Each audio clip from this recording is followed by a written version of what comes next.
Now on your Fast Track to 7, we're following local breaking news from overnight. 2 people are in custody after police responded to a stabbing at the Exxon gas station in the 3400 block of 13th Avenue South. Police officers chased down 2 people on foot. Now Fargo police say the victim was taken to the hospital and received medical care. The extent of those injuries unknown at this time. Police say this is an active investigation currently. No further information is available. A heavy police presence was seen in the area of 27th Avenue South and Pacific Drive South. At least 4 squad cars surrounded an entire apartment complex. Yeah, that's right. Now, police tell us they responded initially as a medical call, but it is an active investigation. We'll bring you the very latest as that information becomes available to us. Time now to check in with our storm team forecast. It might be a soggy morning for those folks just waking up.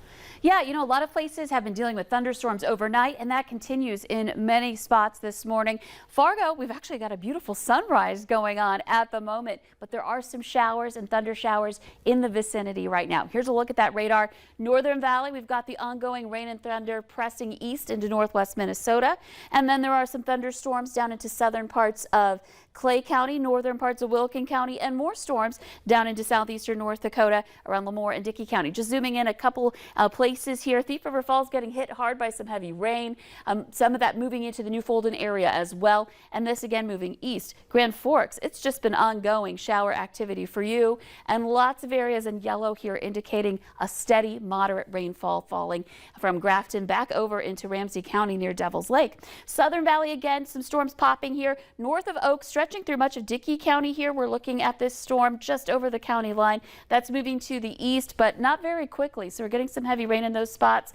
And again, right around Rothsay, back over to Rolog in southeastern Clay County, a little thunderstorm happening in your area. And Fargo, so far pretty quiet, but there is some rain moving in. Now today, it's back to the bus stop for at least one school district. Lemoore moving back to school here today, so make sure students are bringing their rain gear with them.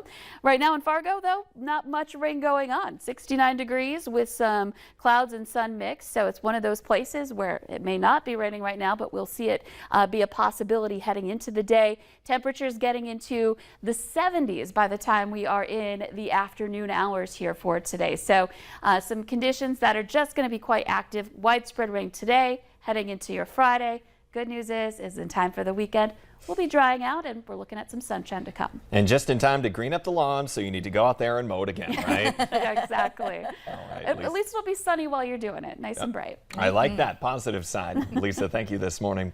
It's now 6:54. Another expense that parents need to keep in mind going into this school year now is those school lunches. The Valley Today's Jillian Trudeau is live in West Fargo with information parents may need. Good morning, Jillian. Good morning, guys. That's right. With the school year rolling around, parents are budgeting for the school supplies, but there may be a cost that they have forgotten about. Over the pandemic period, every student got free lunches, and now that cost is coming back. Earlier this morning, I talked with Dana Reith, the director of the food services for the school district, and she said that even though these costs are coming back and they're not new, parents can still apply and qualify for the free and reduced lunch, and that information will be on our website at valleynewslive.com. But along with that, over on the other border in Minnesota, we have a new program. It's called the Community Eligibility Provision Pilot Project, which means tens of thousands of Minnesota students will be eligible for free meals this upcoming year. All right, important information. As we know, the school year is literally underway. Yeah, and even just less than a week away for some kids here in the metro as well. Jillian Trudeau reporting live. Thank you. Well, continuing that conversation, the first day of school about a week away in West Fargo, and the hiring continues. The latest number of additional elementary instructors is now 7.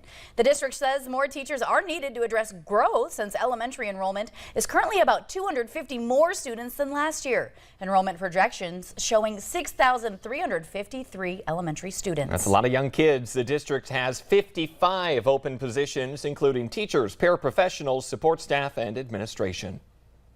An active mock shooter and threat situation was hosted by the Cass County Sheriff's Office at Central Cass School. Organizers say that training was made to feel as real as possible, with actors even playing victims that had to be taken out of the building. Officials say this one is a little different than the ones in larger areas like Fargo. Well, if you drove on Highway 75 in Moorhead, you may have noticed a group of activists along the road with some signs. They were outside the Red River Women's Clinic, new location in Moorhead. Wednesdays have traditionally been the day when abortions at the Red River Women's Clinic were performed. The group, calling itself Pro-Life Action Ministries, has vowed to protest outside the clinic's Moorhead location. A prayer vigil is planned for today, followed by a rally on Friday. In our consumer alert this morning, new parents searching for baby formula may now have a better chance of buying it. According to Information Resources Incorporated, out-of-stock rates for powder baby formula are showing some improvement. 25% of infant products were out of stock last week. That is better than the rate that it was in mid-July, when it hit a high of 31%. The stock rate for other baby formula, like ready-to-drink and liquid products, showed only about 16% out of stock. We're just over 2 weeks until the first Bison football game of the season kicks off, and this year, for the first time, Bison fans will be able to buy alcohol inside the Fargo Dome. So to help ensure that the games stay family friendly, NDSU has put in a new fan code of conduct. You must be at least 21 years old and have proper ID to purchase that alcohol. Also, your maximum amount of drinks is 2. And alcohol will be sold throughout the stadium, but only up until the end of the third quarter. Now, fans who violate that code of conduct could be removed from the game, have their season tickets revoked, or even be banned from future games. And we have all of the new rules posted on our website, the VNL News app as well, and on the Valley News Live Facebook page, where we invite you to join in on that conversation. Starting today at noon, we'll see some temporary street closures in place in downtown Grand Forks. The closures are to make room for the downtown street fair taking place Friday and Saturday. More than 70 vendors will be at that event, and for more information, you can check out this story on our website. Now talk about quite the maze. Take a look here. And in true 007 style, the Richardson Adventure Farm in Illinois will open a giant James Bond themed corn maze this fall for many families and kids to have a little fun in. Look at the artistry of that. That's wow. intense, yeah. Well, if you're wondering how big the maze is, let's just say it didn't earn the title of the biggest corn maze in the world for no reason. Wow, it's over 13 acres. Ooh. And you can notice some of the most recent Bonds in the field, like the Daniel Craigs. Now that is going to get you your steps in for the day. Wear the Fitbit and the Apple Watch when you go through that thing.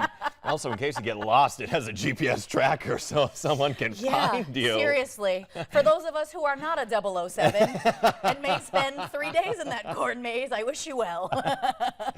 All right. Well, and there's a lot of fun corn mazes too here in the region, and we'll hopefully cover those as we get closer to fall. Otherwise, today's show and CBS Mornings are just about to start, but the Valley Today rolls on. You can join us on the Fargo CW. Have a great Thursday, everyone.